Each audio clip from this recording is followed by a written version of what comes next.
श्री श्री आनंदमयी मात की जय. That night, while stoking the holy fire, this body asked, "Who is prepared to take the responsibility for preserving the sacred fire?" Shashank Babu offered to do so. This body told him instead to ask his sons. He demurred, saying, "I am not leaving any responsibility for them." The sons who were present did not go against their father's wishes, and so the holy fire was handed to Shashank Babu, who sat at the site of the puja from that day onwards to do sadhana.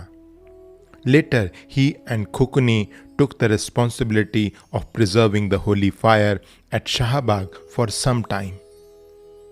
After some days, it was decided that the sacrificial fire was to be placed in a kund.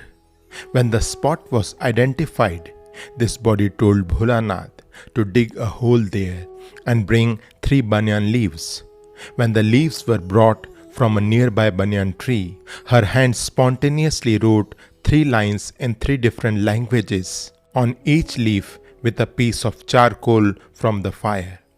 These leaves were then placed inside the hole, which was covered up, and a yagna kund made according to scriptural regulations. This body had a khayal at that moment that the 3 languages used were those that existed at the very origin of languages. In the worldly sense, Sanskrit clearly appeared to be one of them. This body had never prepared a yagna kund before, but it was learned later that the steps taken were executed exactly as per the tenets of the scriptures. Once the sacrificial fire was placed in the kund, the image of the goddess was moved to another room. This body also described the method by which the sacrificial fire could be reignited in case it ever got extinguished or became invisible. Much later, we went to Kolkata. There, around midnight, amidst discussions with Biren, the words, "The fire is invisible," came out of my lips.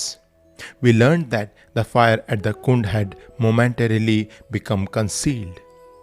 Immediately, the instructions left behind by this body were implemented, and the fire became visible once again. The same thing happened again when we visited Adinath along with this body's father and Sitanath. Suddenly the words, "The fire is invisible," escaped her lips. This was later corroborated and the fire was revealed again as per this body's instructions. The first time this body saw the Agni, the god of fire, was at Adinath and then again at Kolkata. How beautiful it was! There was this body lying with her head pointing towards the east and her feet towards the ashram, when suddenly a flame coming from the west twisted forward and came to stand by this body like a statue with its front facing the north. She uttered the words, "The fire there is invisible," meaning that the fire in Dhaka had become invisible there, but visible to this body, even though Adinath was a long distance away. Again in Kolkata, the fire appeared in living form as it did on other occasions. So although the fire was invisible to you all, in reality it is manifest all the time, accepting your care in maintaining it. Before coming to Dehradun, in accordance with this body's khayal, nearly 1 lakh oblations were offered to the fire deity. Arrangements were made to preserve the fire in perpetuity with coconut oil lamps, because the fruit of the coconut and its oil seemed the most suitable to this body for this purpose. Scholars later confirmed that these oblations were in accordance with scriptural injunctions. Shri Shri आनंदमयी मात की जय.